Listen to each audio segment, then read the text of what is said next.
आकाशवाणी मध्य प्रदेश से प्रस्तुत हैं प्रादेशिक समाचार।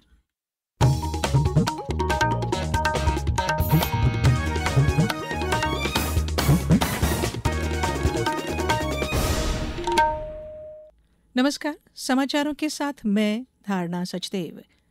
सबसे पहले इस बुलेटिन के मुख्य समाचार।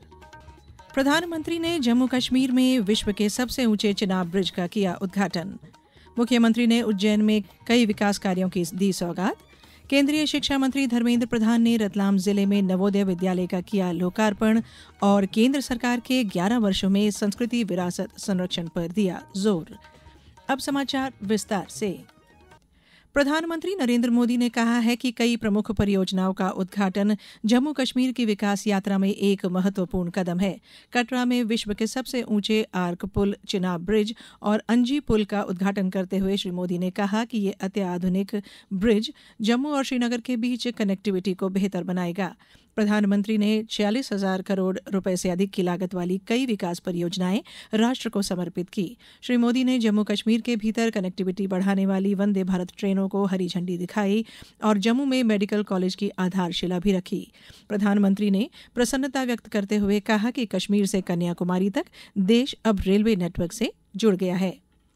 आज वादी कश्मीर भारत के रेल नेटवर्क से जुड़ गई है। कश्मीर से कन्याकुमारी ये अब रेलवे नेटवर्क के लिए भी हकीकत बन गया है। उधमपुर, श्रीनगर, बारामूला ये रेल लाइन प्रोजेक्ट ये सिर्फ नाम नहीं है, ये जम्मू कश्मीर के नए सामर्थ्य की पहचान है। भारत के नए सामर्थ्य का जयघोष है।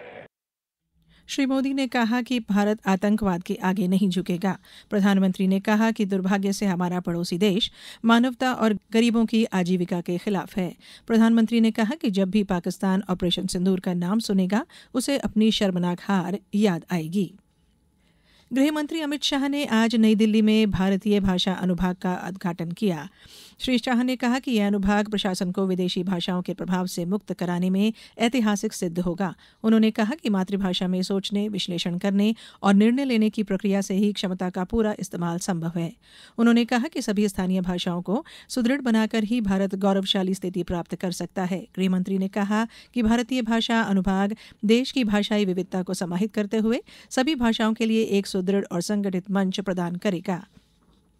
मुख्यमंत्री डॉक्टर मोहन यादव ने आज उज्जैन में विभिन्न विकास कार्यों का भूमि पूजन किया। साथ ही उज्जैन स्थित लोकमान्य तिलक शिक्षण समिति द्वारा आयोजित शिक्षक प्रशिक्षण शिविर के समापन समारोह में हिस्सा लिया। मुख्यमंत्री जल गंगा संवर्धन अभियान में श्री चिंतामण गणेश मंदिर परिसर स्थित लक्ष्मण बावड़ी से बावड़ी उत्सव में शामिल हुए। श्री यादव ने बूंद सहेजे बावड़ी पुस्तक का विमोचन किया। उन्होंने एक पेड़ मां के नाम अभियान में चिंतामण गणेश मंदिर परिसर में सिंदूर के पौधे का रोपण किया। मुख्यमंत्री ने कहा कि उज्जैन में आयोजित की गई वेलनेस समिट में हजारों करोड़ के निवेश प्रस्ताव प्राप्त हुए। उज्जैन देश विदेश के लिए मानसिक शांति, अध्यात्म, वेलनेस केयर का महत्वपूर्ण केंद्र बनेगा। सर्वोच्च न्यायालय ने राष्ट्रीय परीक्षा बोर्ड को नीट पीजी 2025 की परीक्षा 3 अगस्त को एक पाली में आयोजित करने की अनुमति दे दी है। इससे पहले यह परीक्षा 15 जून को निर्धारित थी, लेकिन बोर्ड ने परीक्षा आयोजित करने के लिए 2 महीने से अधिक समय की मांग की थी। बोर्ड ने 3 जून को समय बढ़ाने की मांग करते हुए एक आवेदन दायर किया था, जिसमें कहा गया कि उसे परीक्षा केंद्रों में संख्या दोगुनी और सुरक्षा व्यवस्था के इंतजाम करने की जरूरत है। भारतीय रिजर्व बैंक आरबीआई की मौद्रिक नीति समिति एमपीसी ने आज पिछली 6% वाली रेपो दर को 50 आधार अंकों में लगातार तीसरी बार कटौती करके 5.5% करने का निर्णय लिया है। इस कटौती के बाद आशा की जा रही है कि इससे जुड़ी सभी बाहरी बेंचमार्क उधार दरों EBLR में भी इसी तरह की गिरावट आएगी। बैंक अपने ऋण देने की दरों में भी कटौती कर सकते हैं। ये समाचार आप आकाशवाणी मध्य प्रदेश से सुन रहे हैं। ये समाचार बुलेटिन YouTube पर Madhya Pradesh news all India radio channel पर और फेसबुक के साथ ही X प्लेटफॉर्म पर AIR न्यूज भोपाल पेज पर सुने जा सकते हैं। इसके अलावा आप हमारी वेबसाइट newsonair.gov.in पर या न्यूज ऑन AIR ऐप पर भी समाचार सुन सकते हैं। समाचारों में एक बार फिर आप सभी का स्वागत है। रतलाम जिले के आलोट में आज पीएम श्री जवाहर नवोदय विद्यालय 2 आलोट और छात्रावास और स्टाफ क्वार्टरों का लोकार्पण केंद्रीय शिक्षा मंत्री धर्मेंद्र प्रधान ने किया। मुख्यमंत्री डॉ मोहन यादव, कर्नाटक राज्यपाल डॉ थावरचंद गहलोत सहित कई जनप्रतिनिधि कार्यक्रमों में उपस्थित रहे। इस अवसर पर केंद्रीय मंत्री श्री प्रधान ने कहा कि यदि हमारे बच्चों को अच्छा अवसर मिले तो हमारे देश का हर बच्चा उत्कृष्ट परिणाम लाने में सक्षम है। उन्होंने कहा कि 2020 की शिक्षा नीति के तहत नवोदय विद्यालय काम कर रहे हैं।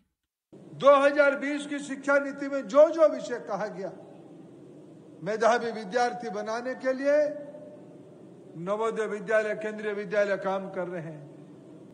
राज्य भी पीछे नहीं है, मध्य प्रदेश भी आगे है। और आज हमने आलोट में संदीपनी विद्यालय का भी शुभारंभ किया। आलोट वालों के लिए दो आनंद की बात है, एक नवोदय विद्यालय की श्रीवृद्धि और आलोट में संदीपनी विद्यालय की लोकार्पण। जनजातीय कार्य विभाग के राज्य मंत्री दुर्गादास उइके ने आज हरदा में नगर पालिका परिषद द्वारा आयोजित पर्यावरण दिवस के कार्यक्रम में हिस्सा लिया। केंद्रीय मंत्री ने अजनाल नदी के तट पर पौधारोपण किया। इस अवसर पर पूर्व कृषि मंत्री कमल पटेल, नगर पालिका अध्यक्ष भारती कमेडिया सहित अन्य अधिकारी, कर्मचारियों और 5 स्व सहायता समूह की महिलाओं ने भी आम, आंवला, नीम, बादाम, जामुन के पौधे लगाए। भारत ने सेवा, सुशासन और गरीब कल्याण के सिद्धांतों से प्रेरित होकर एक दशक में उल्लेखनीय परिवर्तन किया है। आकाशवाणी समाचार आपके लिए पिछले 11 वर्षों में प्रमुख क्षेत्रों में सरकार के प्रयासों पर एक विशेष फीचर लेकर आया है। आज हम सांस्कृतिक विरासत संरक्षण पर ध्यान केंद्रित कर रहे हैं। ये भारत के सभ्यतागत गौरव को पुनर्जीवित करने की कुंजी है। पेश है एक रिपोर्ट।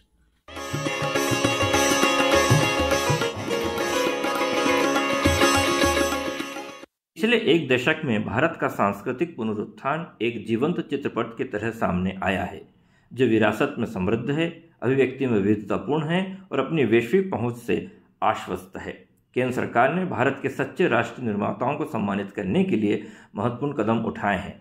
इसमें यह सुनिश्चित किया गया है कि विरासत को राजनीतिक सीमाओं से परे संरक्षित किया जाए।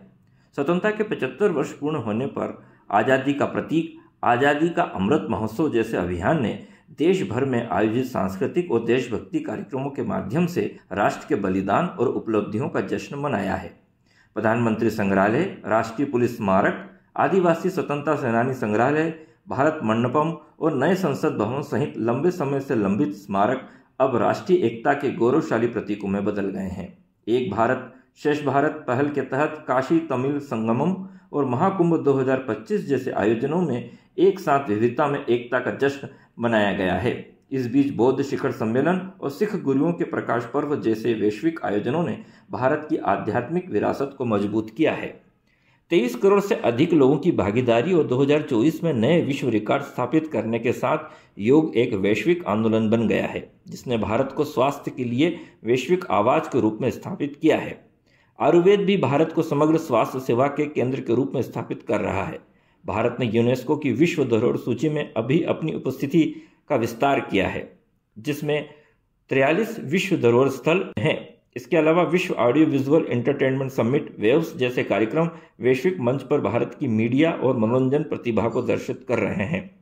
त्योहारों और योग से लेकर संगीत और कला तक हमारी संस्कृति अब कई देशों में देखी और सम्मानित हो रही है। आकाशवाणी समाचार के लिए भोपाल से मैं प्रशांत शर्मा। विकसित भारत का अमृतकाल, सेवा, सुशासन, गरीब कल्याण के 11 साल। केंद्रीय कृषि मंत्री शिवराज सिंह चौहान कल सीहोर स्थित प्रधानमंत्री कॉलेज ऑफ एक्सीलेंस में आयोजित कार्यक्रम में लगभग 100 करोड़ के विकास कार्यों का लोकार्पण और भूमि पूजन करेंगे। इसके साथ ही विभिन्न योजनाओं के अनेक हितग्राहियों को योजनाओं के स्वीकृति पत्र प्रदान कर लाभान्वित भी करेंगे। कार्यक्रम में मुख्यमंत्री डॉ मोहन यादव भी शामिल होंगे। इस बुलेटिन में बस इतना ही। अगला बुलेटिन सुबह 7:10 पर। नमस्कार।